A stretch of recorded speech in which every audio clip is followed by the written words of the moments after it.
Welcome, ladies and gentlemen, boys and girls, mamas and papas. Welcome to another episode of the Dad Podcast. I'm Deja Vu. I got Bimbo in the building, and today we got a Wagwan. special guest in the building. He goes by the name of Lion Ray. So I'm going to give him some time to introduce himself. But before we get to that, I just want to say, um, it's been a minute. We've not recorded in like a couple of days, so we just want to apologize for that. There's been a lot of technical issues going on. So yeah. Um Lion Ray, you want to introduce yourself to the people? Tell them a little bit about yourself, and we'll take you from there. You know what thing I just thought right now? I wish I had a nickname. Where you Oh. say, now we have a special guest that goes by the name of, something like DJ Khaled or...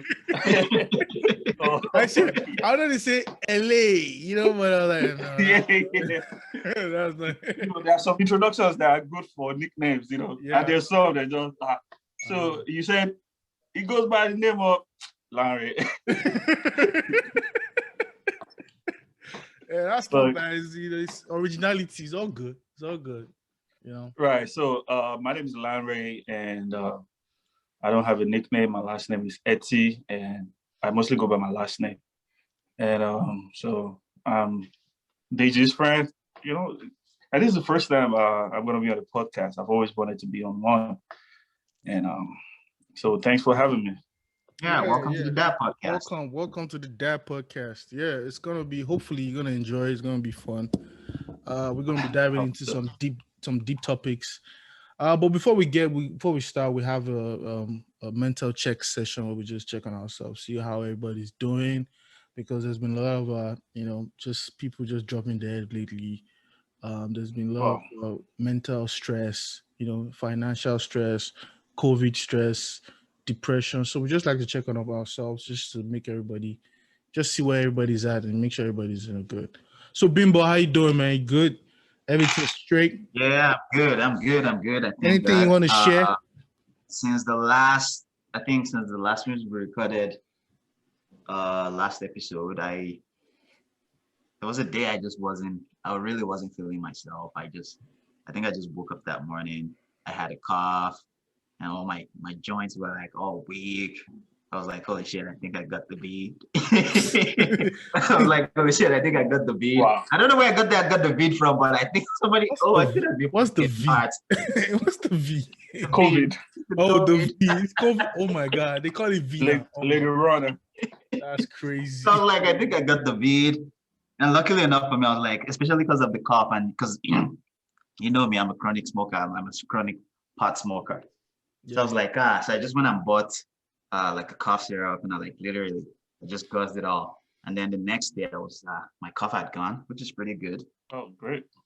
Yeah, and I was like, thank God I don't have the vid.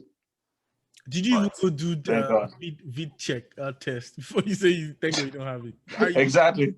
How are you sure? You can't base it off on assumptions only. Yeah, because you're always out there in these streets, man. You're going out and walk out and about, but it's all good though. It's all good. If you don't have it, you don't have it. Me, I don't go anywhere. I work from home, so I don't think I'll have anything like the vid anytime soon. So I'm good.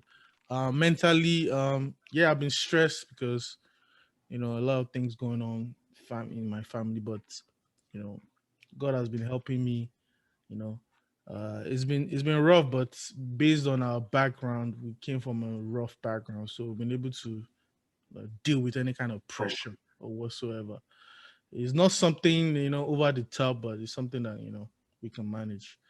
It's all good. What about you, Larry, man? Hope everything is great. Is it ironically or how am I going to say? I'm a small business owner in behavioral health, basically mental health. Oh, so okay. Wow. So that's what I do on a regular basis, and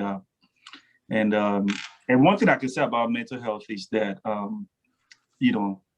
we as humans, right? We devote so much time in protecting our physical self, in terms of research, everything, to protect our physical being. Yeah. But we fail to put up any defense for the most vital part of our body, which is our mental health. And so because of that, the mental health is just like an unprotected edifice, whereby things can easily get in and out and just affect it.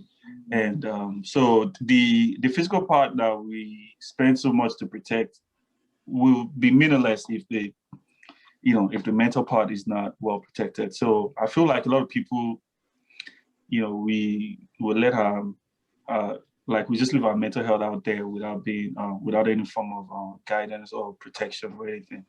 So I mean, it's very it's very challenging, keeping one's mind straight in this current economy, current climate, and I do my best, and because I work in this field, I get to interact with other people in need of mental health care. And so I'm at the forefront. And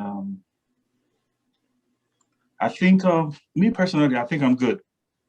I'm fine. I sometimes, anxiety kicks in, but thanks to God, we're fine. We're doing good. And I'm glad you guys are doing good too. Great. This is interesting. We didn't even know you were a mental health specialist. Because sometimes we talk about mental health. It's almost like we're expert, but we don't know jack shit. We don't know jack shit about it. But the thing that, yeah. Well, what I feel I know, is like, what causes mental health? Like, people living above their means. Then they might have financial stress. They'll just basically that's like the number one thing, like, I agree with you. You're earning 50K, but you're living like you're earning $120,000 a year. That could, cause a lot of mental anxiety and stuff like that to you. That's what I just usually say. But you that you're a professional now, what are the causes? Do you agree with what I say? Okay. First of all, let me make something clear. So I'm not a licensed mental health professional. I'm just like an investor. I'm a business owner in that field. So I have professionals, like licensed professionals, working for you. My business. Okay. Right. So, and I own this business with 2 other people. And so we hire all these professionals that are licensed, and they're the ones that do. So we handle the management part. Okay. And, and also I've been a counselor for some time. Counselor, that means I work directly like a rehab counselor. So, concerning what you said, I have my own personal experience with that. And I totally agree with you, because the number one cause of depression or anxiety, I think, is debt, being in debt. If you owe money or you have financial things. And, what I notice is that the money you do not have, the money you don't have and you don't owe people, it doesn't give you anxiety compared to the one whereby you owe someone and you're under pressure to fulfill, like a loan payment or bills or anything like that. So there are 2 different feelings. I've lived above my means before, and I really learned a lot from it, because you acquire all these material things, right? Thinking they're going to give you happiness, thinking they're going to make you feel some type of way, right? Yeah. Thinking they'll make you, they're going to give you status in the society. But at the end of the day, you realize that you're actually purchasing, if you don't have enough for it, you're actually purchasing your restlessness. You're purchasing anxiety. You're buying anxiety instead of buying joy and happiness. Wow, that's interesting. So those are the things you're using your hand to go bring those things to yourself. And a lot of people do not know this, that you don't have to be a rich person, but living below your means, not even on your means level, below your means is one of the best things that can happen to you. It happens naturally. Say that again. It's an amazing thing. But it's tough. And people that want to achieve this, it's hard to so-called social status, they can, and they want to be a monk. How do you do that if you're not? I think first you have to learn how to like you have to relearn a lot of things that you did learn from your childhood and stuff. Yeah. Like you have to program yourself actually. I think that's like one of the first steps. And also even understanding what your wants and your needs are, like being able to differentiate them. So that also goes a good way. Yeah, a lot of people think people think like, so for example, like if I live 10 minutes so like from downtown, and all I have to do is like, you know, within 10 15 kilometers of downtown, which means in my city, I'm using my city as an example, that means I don't necessarily need a vehicle, right? Because I can take the train, and public transport is very convenient in my city, right? Not a lot of people will look at things like that, but they will look at the convenience of having a vehicle. Oh, I'll be able to go, you know, as far as I want, out of town, wherever I want to, drive us. But they don't realize like how much it costs for like the payment for the vehicle, your monthly insurance, the upkeep of the vehicle, even putting gas, right? All this is way less than having to buy a yearly train ticket or a monthly bus ticket or something. Right, it's a huge difference. I know the amount I spend on gas alone every week. It's probably maybe in every 2 weeks. It's probably equivalent to what I would probably spend on like a monthly bus ticket or a train ticket or something. Right, but what I would add to that is that living below one's means, it comes natural to some people. That's why I agree with you, whereby you said people have to relearn. To some people, they were lucky enough to be trained on that path, whereby they just grew up like they can't even step out of their means. It's impossible for them, right? For them, true. And while to some, you just blowing it off is is the way forward. And I think there's a psychological part to this. From my experience, what I was able to gather is that most times people acquire all these things to make themselves complete. I don't want to call it low self-esteem, but sometimes we feel incomplete. We want to buy that Gucci bag so that we feel like, okay, I'm up to the task, okay, or we want to get that beautiful spouse or beautiful partner. There's this something that we feel is missing in us that we just go out of our way to acquire and add it to ourselves and make us, feel, let me use Jay-Z as an example. I saw some old Jay-Z pictures. He had all these big jewelries on his neck and all that. Yeah. And compared to now, whereby you can hardly find it with a jewelry. Yeah. People are quick to say, oh, rich people don't wear Gucci belts, rich people. No, that's not the case. When they didn't have that money, they had to use that Gucci belt to make themselves feel good. Yeah. So as they got richer, something replaced that Gucci belt in their self-satisfaction. They smile when they see their bank account. They smile like, I don't need that Gucci belt. And the account is smiling. Yeah. Exactly. So the richer you get, the less attached you are to all these material things because you have something that's bigger. You have your status, you have your fame, you have all these things. So you just want to be a simple, look at Mark Zuckerberg.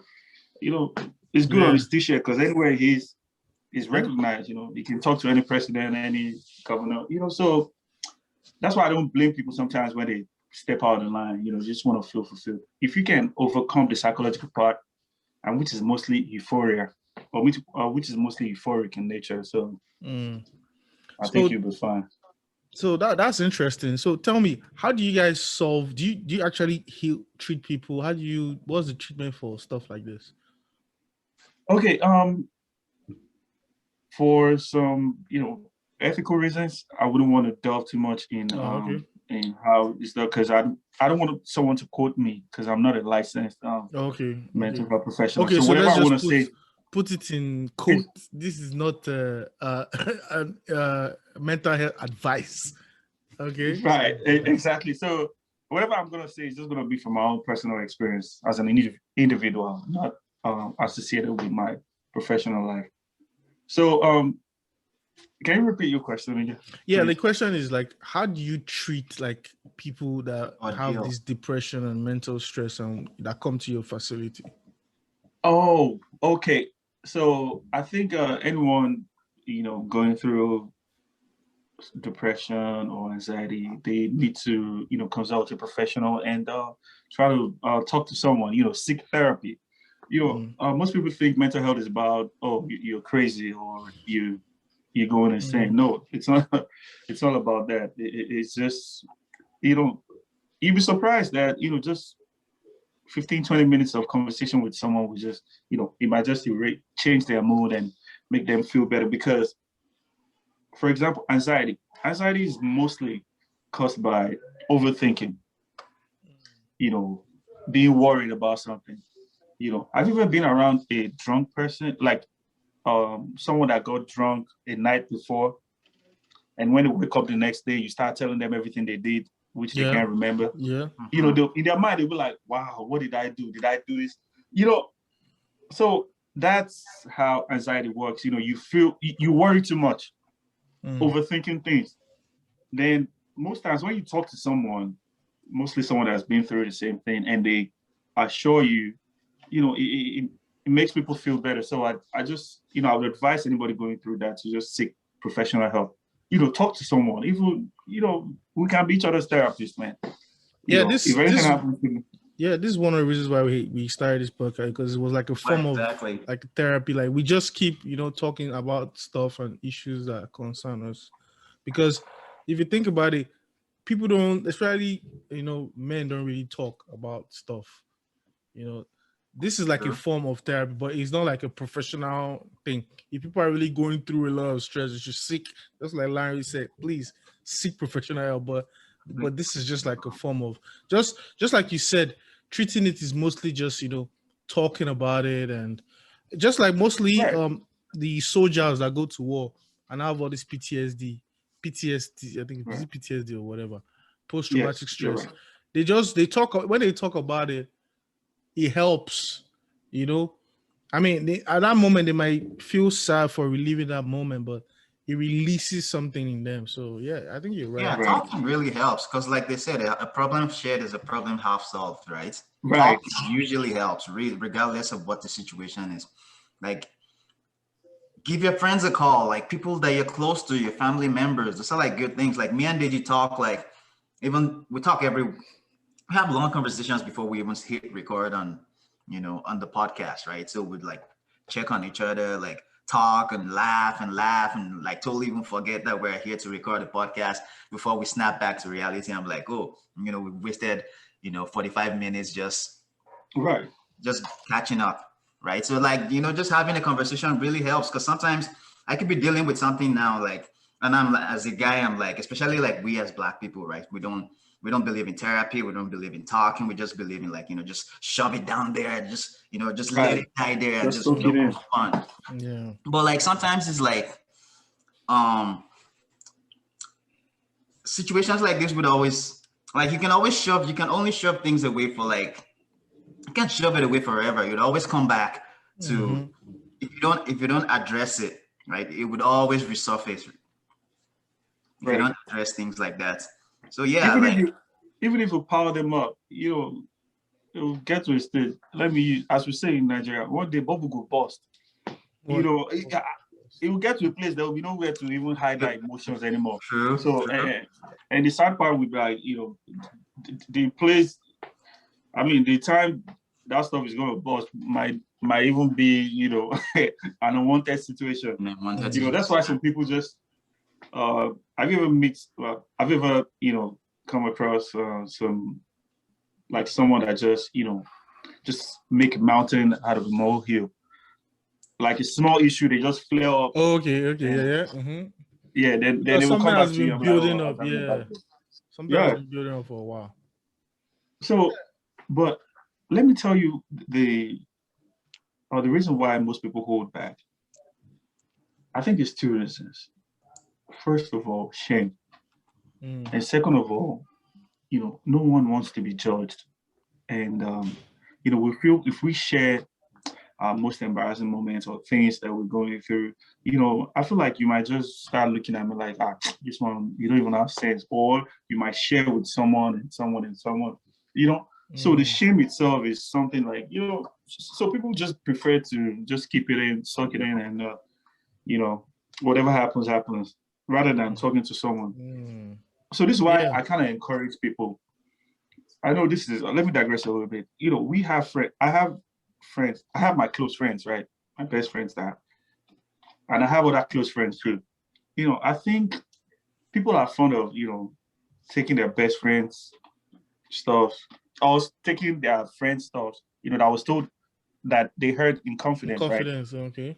Yeah, they're fond of, sharing with someone that's closer to them and all that. So I think people should imbibe the culture of, anything someone tells them, in confidence, like a secret or something that's there to them. People should have the habit of just keeping it to themselves and not sharing other people's stories, regardless of how you code it. That's deep. Huh? That happens frequently though. But the truth about it is, I think it's better when you share something in confidence, it's better to label it. Because sometimes you just share something, you don't tell people, please, I beg, don't tell anybody, that kind of thing. But if you don't say that, don't tell anybody, that person has gone to they might not say it to anybody. Because he might not be thinking that, oh, this is something, crazy that I shouldn't be saying. But because there's no disclaimer there, you just gonna wrap it to the next person. But if there's disclaimer, before you wrap it to somebody else, you think like, oh, okay, he said I shouldn't. Okay, except you're just a crazy person. You be like, oh, okay, maybe this is I shouldn't even divulge it to anybody because it's something that is another hindrance of people not sharing because shame is real. It's real. It's real. Yeah, it's real. So people would rather keep that embarrassing moment. I've had my times too, whereby I had to confide in someone and tell them. I've had people, confide in me, and so it's not good for me to now take their story and share it with my best friend or the closest person to me. So I think people should learn how to do that. And see, one thing I've learned about mental health is because it's behavioral health, right? We have ourselves to rely on. That means we are our best hope of healing. As humans, like people around us. Most people that have issues, they 9 times out of 10 they may not have a loving family or people that are there for them. So, but all these people, your family, your brothers, us friends, and all that, we are like, Yoruba would say. Because you are the flower in my garden. Yeah, my support. Yeah. System. Support system is the best, thing people can have when it comes to mental health. When you have trusted people around you, with people you can trust, people you can rely on.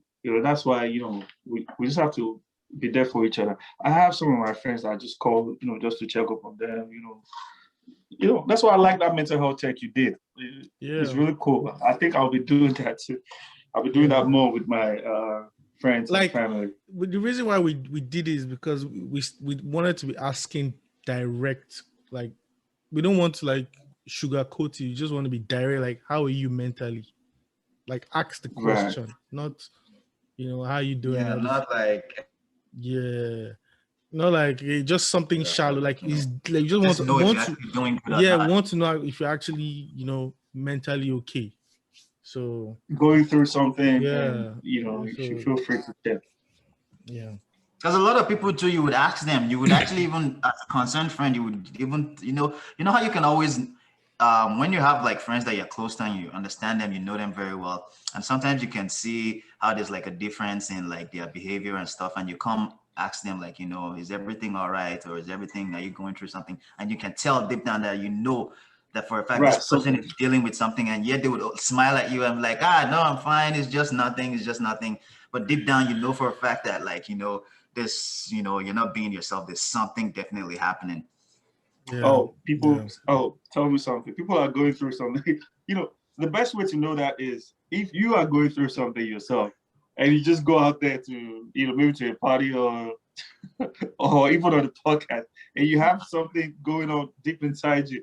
You know, no one would know unless you just get there and be like, hey, what's up, what's up, what's up? Yeah. You know, so we are so good at masking our true feelings. You know, True. Our feelings, our intentions. You know, that's why. It's the same skill that covers the mind of the bad people now, you know. Deep, You get deep, me? man. So, Deep.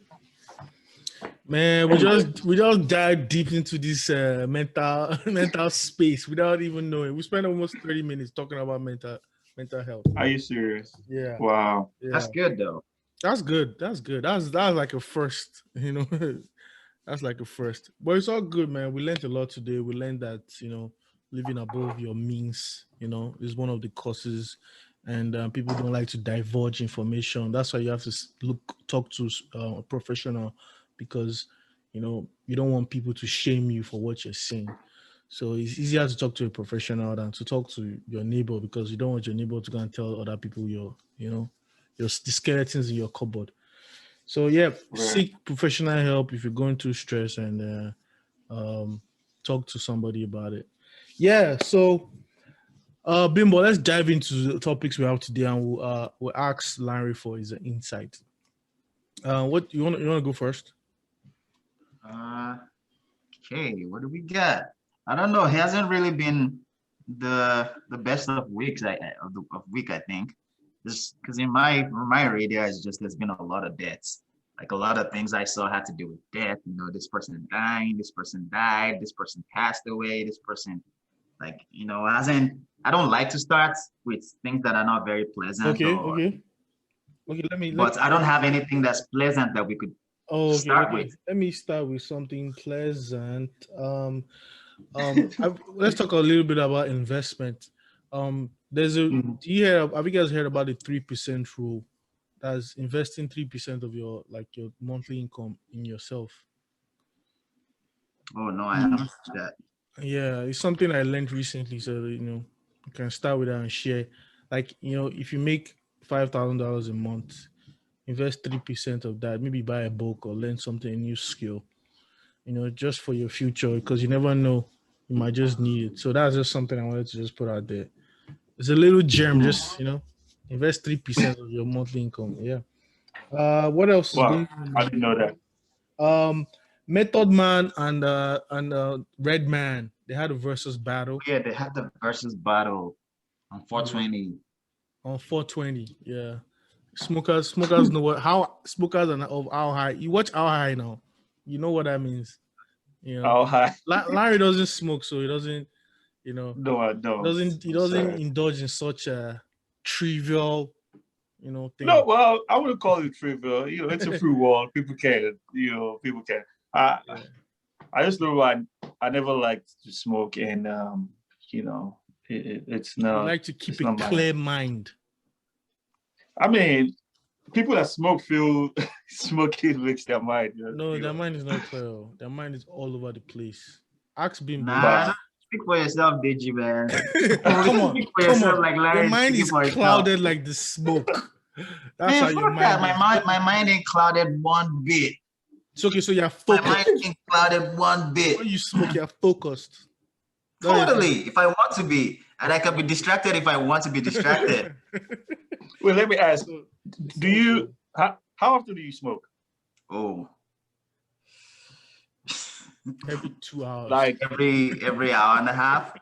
No, so you don't get time to detox. Every time no time to.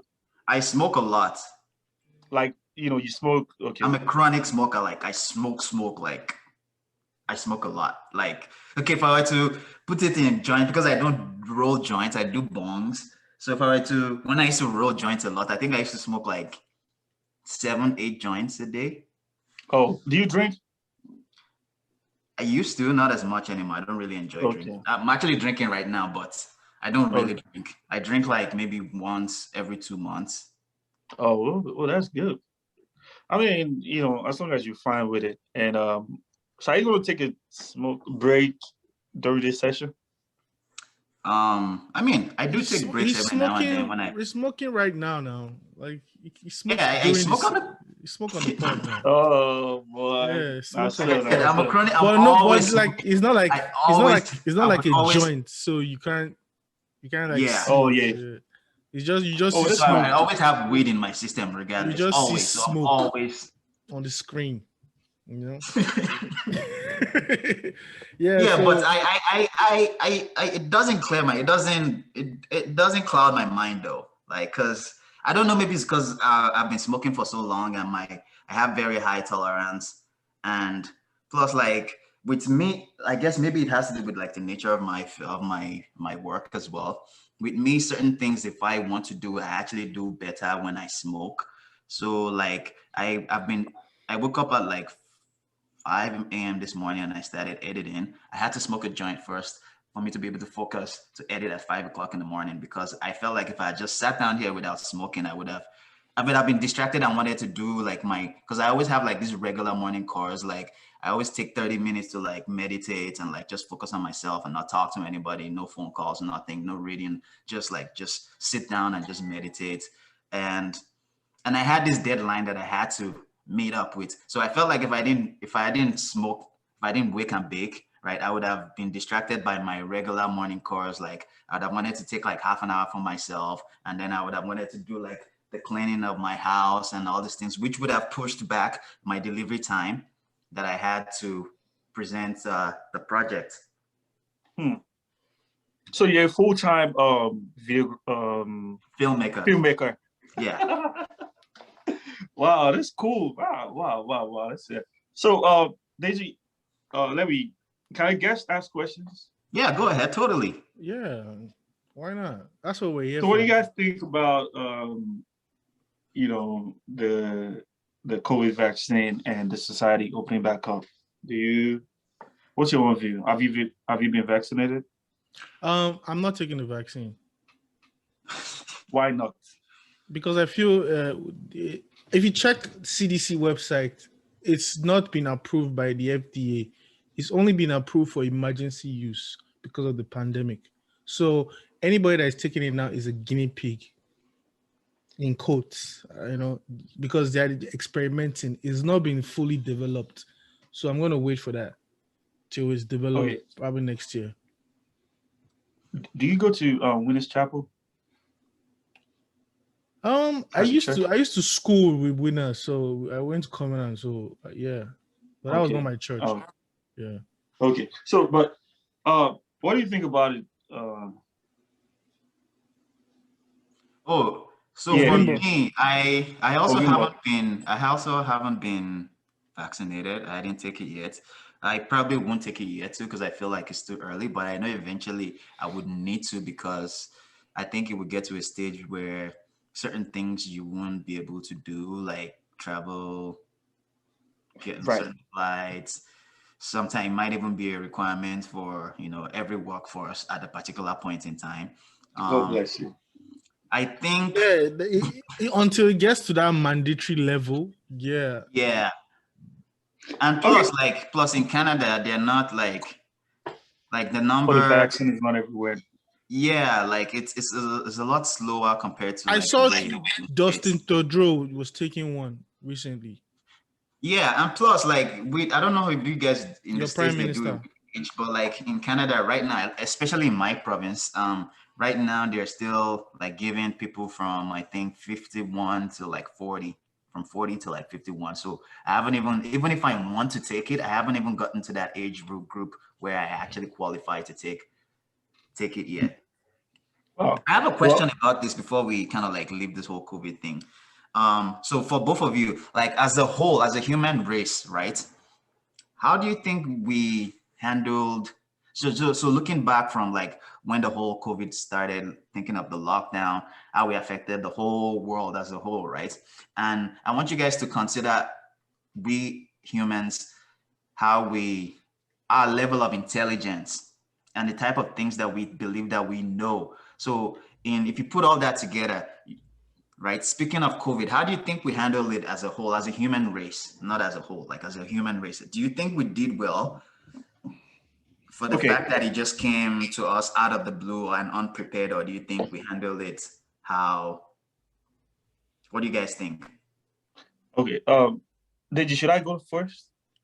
Okay, let me go first then. Because I'll just be brief. We handled it terribly. Because in terms of, I would say, okay, it's kind of subjective because different countries handle it differently, you know. But in general, everybody handled it terribly. But I think, with the exception of maybe some African countries that did great, but every other country it was almost like a shock. It came like a thief in the night, so people were not prepared for it. But in America, it was handled terribly because the president at the time didn't even really care about it. So I think in terms of that, it was just it was a disaster. Okay, that's good. From my own angle, I think I was surprised by one thing, which is people's inability to listen to instructions. You know, because as humans, we spend so much time, trying to put our pets in order, like, oh, stay there, do this, don't do this, like talking to our cats, our dogs, and, all these animals, right? And we get surprised how we try to, confine them to a certain spot, and they keep, finding ways to get out of it. So I'll compare that to the reaction of some people during the lockdown. The instructions were given: don't do this, don't go out, or cover your nose and all that. But people find like it was so hard for people to comply with those simple instructions. They're telling you that, okay, do this so that you can survive. But I was surprised by that. And we have a lot of parents complaining that their kids don't listen, their kids don't do this, But you, as the parents, you're being told to just stay put in the house and not go out because there's something, or there's a pandemic. But people didn't listen. And Trump, being the president, didn't even, make it better. Like, he made it worse. And thirdly, I must give kudos to the scientists. Like, they were able to come out with a solution in record times. Coming out with the vaccine, even the mask. And, I'm another thing that I'm proud of is the, pre-COVID, there was a lot of tension about, oh, this country fighting this country. There was, all this politics. But COVID was able to bring everybody together, and, we fought the virus as a common race, as humans. So I think that level of togetherness should be maintained in the international world, in the international community. So that's just my take. So we got it right in some parts, and we messed up in some parts. So that's that like makes the best of both. In my opinion, I think we got it wrong all the way. Yeah, that's what I feel too. It was all the way wrong, but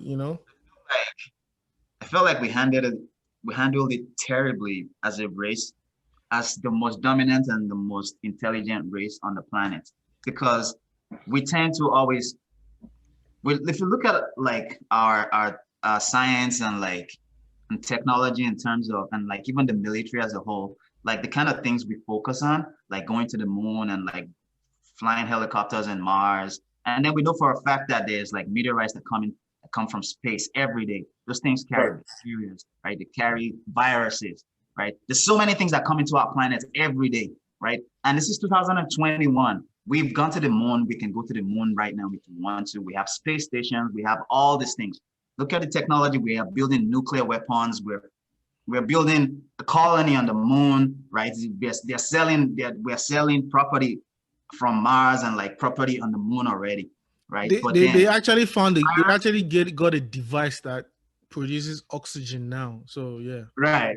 That we have a device that can produce about 10 minutes worth of oxygen on Mars. We live on a planet that if we go back in history, right, viruses, flus have always been a thing that would always reoccur. So it's gonna always reoccur, from whether it's every 50 years or every 75 years or 100, every 120 years. right? I know back, if you go back, look back 50 years or look back 75 or 80 years, there weren't that much advancement in terms of the medical field or technology or science as a whole, right? The reason why I felt like we handled it terribly is just because, like, if I were one of, maybe if I were like one of the super wealthy, or if I were in a place of power, or like, if I were in the community of the little bit of people that kind of like thinks about the things that like determines the things that, kind of like makes the world move, right? I feel like we should Like have Bill Gates. kind of like, what's the word? Some kind of like plan. Maybe not, because you can't predict what is going to happen, but what you could do is prepare for something that you don't know. It's hard to explain in how you can prepare for something that you don't know, because we prepare for, we have satellites that we have ray, like what do they call them, that can shoot ray, like that can fire solar nuclear ray, right? So when we prepare for stuff like that, which means we're preparing for like war, extraterrestrial war, or space war, or universal war, right? That's why we prepare for. That's why we have lasers on telescopes that can shoot, from a distance, or can shoot like or shoot like something coming into Earth to divert it. So why can't we, like, if we can prepare for stuff like that and it's never happened, why can't we have like some kind of template that we could follow when something like this happens, right? Because I felt like locking the whole world down. It's not just one nation. This is the whole world was locked down for 3 months. We're all in disarray. We didn't know what to do, where to go. Like, we didn't even know anything, right? Thank God to like the scientists and the little bit of people that came up with the little bit of solution that we have right now, which is still not a solution. Like we said, it's not necessarily approved. It's just because the death rate is really high. People are getting ridiculously sick. It's like, okay, what is the most that we could do right now that can, still keep the relevance of society?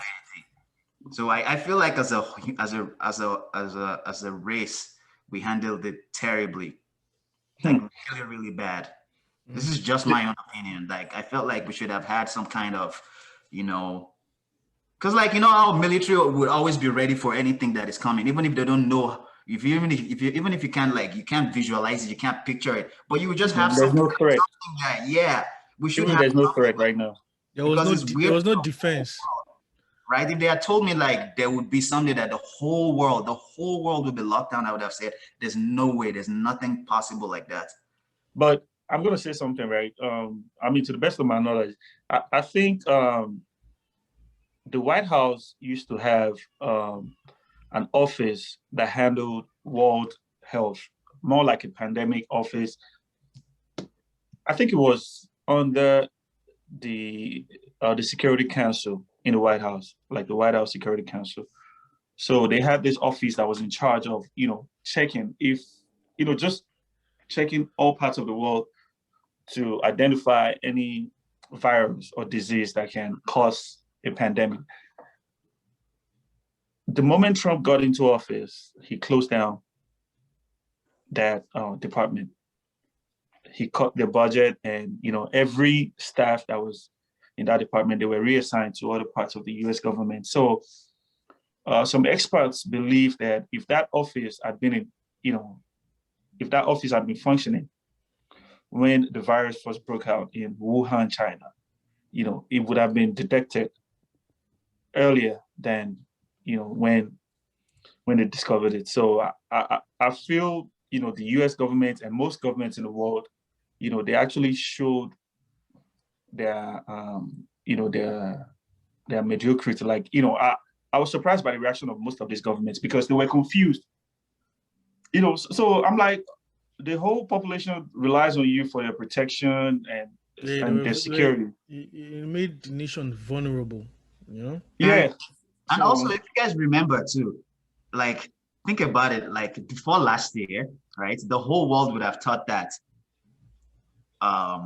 what was the thing that they were short of in the hospitals for the whole PPEs, the mask, the there was protective gears. Right. So like, oh, would have thought like every emergency room, right? Right. Last year we started finding out all these countries, America, Canada, even like we thought that like, oh, okay, they're equipped with all these things. Then you started realizing like, even with like the top power in the world, like you're not even fully equipped. It's like a brainwash to like the general public. Like, we're thinking like, oh, America is this one grid that can, nothing can, they're ready for everything. But all of a sudden it's just like, their nyash just open. Literally, it's like they have to share ventilators. Like, oh my God. Right? Exactly. Yeah, but you know what? If you think about this in my conspiracy theory brain, I'm thinking from the economic sense. It was like an economic play to me, like from China, because we all know China is going to take over it's going to become world power very soon. It has been coming. So I felt it was like they're not going to be world power. I mean, yeah, for sure. Right now they're a major player. So I felt like they're a major player. That virus, it was almost like it came out from China, but they recovered faster than everybody else. Mm-hmm. And their economy is back. They were able to lock people down. They were able to control it. They had drones that were monitoring people's temperature. And they had population. They have the most population in the world. There's 1 billion people in China. So but they had all this technology to manage the situation quickly and get their economy back. But the whole world was still like, catching up. So they had time to like jet in front. So I thought it was like in my conspiracy theory brain, it was like an economic play. But because if you think about it, it came from somewhere. Somebody put this thing into the atmosphere. I don't think it just came out from nowhere. It was strategically placed somewhere. But that's just conspiracy theory. It's not like a fact, So right. Yeah, I mean, thanks for pointing that out. And I'm going to say this. Well, me personally, I'm not going to, settle on one factor that caused the COVID-19 until, experts start releasing their papers, books, and all these things. That's when, at least, if we're able to read like 4 or 5 books, with different stories, you're able to tell. Yeah, with time too, maybe like in 10, 20 years, so with time, we'll know what actually happened. Just the way, 40 years ago, people are telling us about what really happened with all these JFKs, CIAs, all these things. Right. The truth is actually coming out now, but with time we'll find out and all that. Yeah. This has been great, man. What were we talking about that we jumped into COVID-19? Because I felt like this is not the topic. Like this is Okay, it was Larry that asked it. Okay, we jumped into that. Yeah, it's all good, man. It's all good. Do you want to, now that we're in COVID, so this is going to be a good segue into all the deaths, because it's not funny, but there's been a lot of deaths. Like, the same week George Floyd's Derek Chauvin was convicted on all charges. A cop shot a 16-year-old girl 4 times for trying to stab somebody else. People are saying that could be justified because she was literally trying to stab somebody in front of the police. Then there's a lot of artists that have died. Black Rob, that used to be with Diddy and Bad Boy, passed away. Who else? Tupac's label mate Shock G passed away also. I think we talked about DMX. I think we talked about DMX in the last episode. Yeah, he passed away also. So yeah, it's been a lot of death. Who else passed away? Scottie Pippen's son also passed away. Yeah, he was sick. I think he said he had chronic asthma. Yeah. So he tweeted, like, I'm heartbroken to share that yesterday I said goodbye to my firstborn son, Antron. The two of us shared a love for basketball, and we had countless conversations about the game. Astrid suffered from chronic asthma, and if he hadn't had it, I truly believe he would have made it to the NBA. He never let that get him down. Astrid stayed positive and worked hard. I'm so proud of the man that he became. Please keep his mom, Karen, and all of his family and friends in your thoughts and prayers. A kind heart and a beautiful soul gone way too soon. I love you, son. Rest easy until we meet again. Wow. Yeah, he was pretty young. He died at the age of 33 as well, which was Wasn't Pimpin jersey number 33 as well when it was?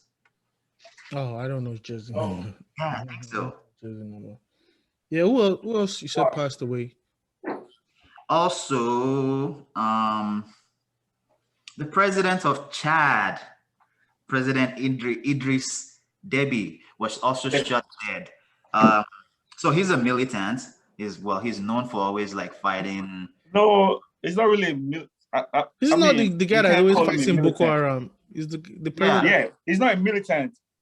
I No? mean, no, he's not a militant. Like, you know, he was the president of Chad, and he came into power through a military coup. Oh, okay. I mean, he used to be a military officer, and he had to, you know, arrange a coup to unseat his former president. I think his name is Hebrew or something. Yes. So, and Idris was, I mean, I got to know him because I got my first degree in political science, right? So I did a lot of African politics, and so I had to follow this African presidents and all that. And because he was so close to Buhari, like he used to come to Nigeria a lot. And so I kind of followed him. And there were many stories of how he led his military, you know, just imagine the commander-in-chief literally going to the battlefield just to command his forces. So he did a lot to, you know, to lead by example. And all of a sudden, we just heard that this guy died. So to me, that was impossible because even though he's the commander-in-chief, there's no way he will go to the war front without, you know, adequate security. And this is not the first time he's just going there. And he died just one day after being reelected. So I think there's more to. So it's like a coup. To that death. Yeah. Yes, it's actually a coup. It's actually a coup because they suspended their constitution. Okay, it says a coup now. And they installed his son, Idris. That one is Idris Deby too. I think Muhammad Idris Deby. You know, and installing his son is against the constitution of a country. So that, and what happens during coup? You suspend the constitution, suspend the parliament, and just install whoever. But they're trying to hide it and say, okay, they're going to conduct an election in 18 months. Yeah, so that's a big lie now. But yeah, but this is typical of African countries, man. This is just typical. But I'm worried for Nigeria. I'm worried for Nigeria because I'm not worried for Nigeria. The other day I heard that Boko Haram financiers, like 400 of them were arrested, and most of them are Burundi change people and stuff like that. See, you know the reason why I'm worried for Nigeria is because Chad, you know, there's a conflict going on in the northern part, and there's a rebel group. I think they're called FACT, F-A-C-T. You know, those ones. Wait, aside from Boko Haram. Yes, in Chad, yes. Wow. So Idris, yeah, that's why he died. So he didn't die with conflict with Boko Haram. He died, you know, there are reports that said he died while, you know, the Chadian forces were fighting the rebels. Yeah. And the rebels are fact. First of all, the rebels have not claimed that they fired the ammunition that killed the president, you know. But right now, they say they want to march to the capital in Jamena. And that capital, by marching there, they say they want to take over the government. You understand? So, a politically unstable Chad is very bad for Nigeria because, first of all, our border with Chad is not well protected. Mm-hmm. Yeah. It's only when Idris was alive. It's only going to force when Idris was alive. When Idris was alive, he fought Boko Haram, and you know he made them lose so many fighters, right? So right now, I'm feeling. I mean, this is just, you know, hypothetically speaking, that fact, those rebels, right? I won't be surprised if they engage in some form of, you know, collaboration with Boko Haram to take over the capital. So in return, Boko Haram might seek their own help to storm some northern parts of Nigeria. Okay, that makes sense. So that's like some political, you know, warfare right there. Yeah, so those are the likely possibilities because all these rebels, all these terrorists and bandits and all, one thing they know how to do, it's just like business owners too. They know how to collaborate. they just find their common interest, and at that particular time, Plus, they met their forces. The type of warfare they're engaged in is guerrilla warfare. It's like they just exactly hide somewhere, come out from nowhere, kill people, run back into their hideout. It's hard to monitor where they are. You don't know their base. Yeah. And most of these things that we're suffering from in Nigeria, Chad, or wherever is a consequence of political instability in Libya. You understand? And all this, that means all this stems from Gaddafi, from them uprooting Gaddafi from Libya. The American government. Who do you mean them? The American government and the one that supported the rebels now. Libya was a very rich country. Everybody was doing fine. They sowed the propaganda into the minds of the people, and they took him out. Well, I don't really know much about that, but I think taking Gaddafi out must have been a U.S. policy, regardless of who was the president. So yeah, they probably just took advantage of the Arab Spring. As we were, Gaddafi was accused of being behind the Lockerbie bombing, and so he's never been the friend from the West. And I think Gaddafi himself and Idris were not on good terms. Wow. When it was how long was Idris in charge of Chad? Was it? I think it was there for 30 years. 30 years. 30 years? Yes. Wow. I think he took over in 1990. Wow. The coup happened in 1990, and so he was able to last long because France supported it lasted long ago. It lasted a while. Yeah. That's really long. That's a long time. So, one thing about, I think this should be a topic for another day, about how African leaders, just want to sit tight and refuse to cede their position for the next person. And if you look at what's going on in the world right now, they don't even have any reason to cede their power, because look at China. China's president is going to be there for forever. Look at Russia. He has been there for since 2009 or something. He hasn't been there for too long. Yeah, but but they're not operating a capitalist society, so it's like communism, or it's like communism mixed with capitalism. So God bless you. But Russia is different. It's the same thing, but it's kind of different because their own is Putin. He's not going anywhere. But what I'm saying is that he's not going anywhere.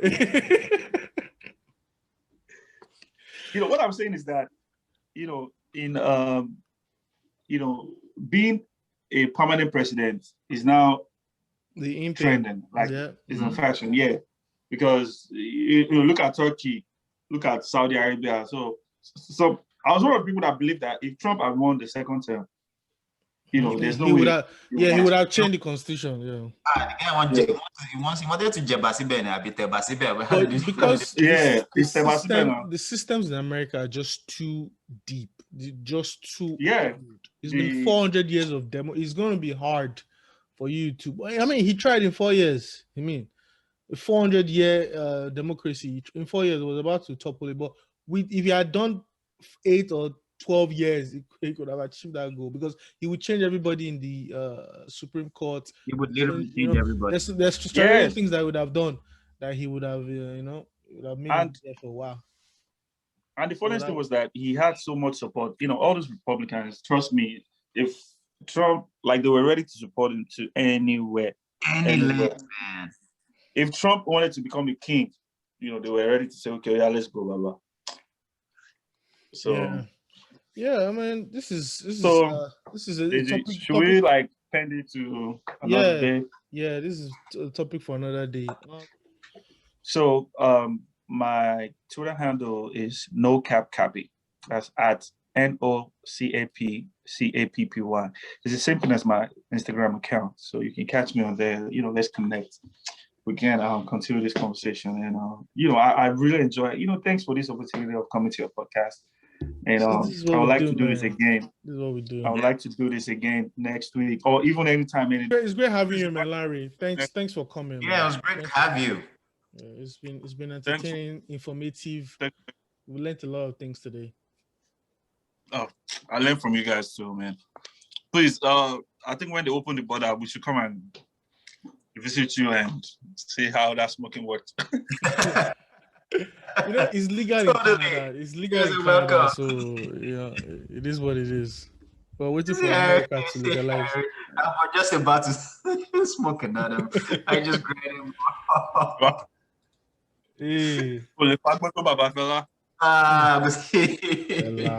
All right, I'll talk to you later. All right, now, Larry, nice one, man. Yeah, peace. Thanks. Yeah.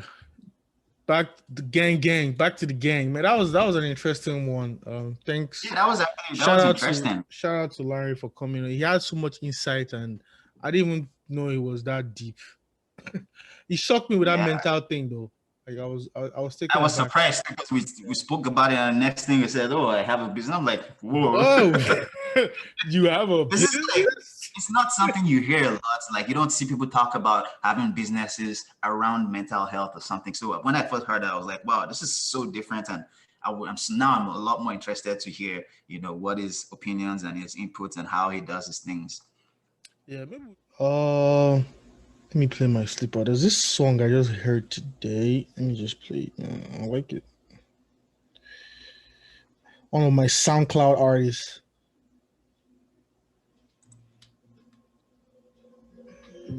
It's called. His name is Cliff. All These Nights. All right.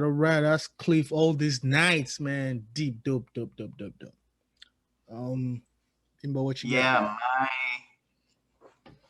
My sleeper today is from Ajebo Hustler featuring Omar Lay. This is Pronto. I've played this song before. You did? 2 weeks ago. Play it now. Wow.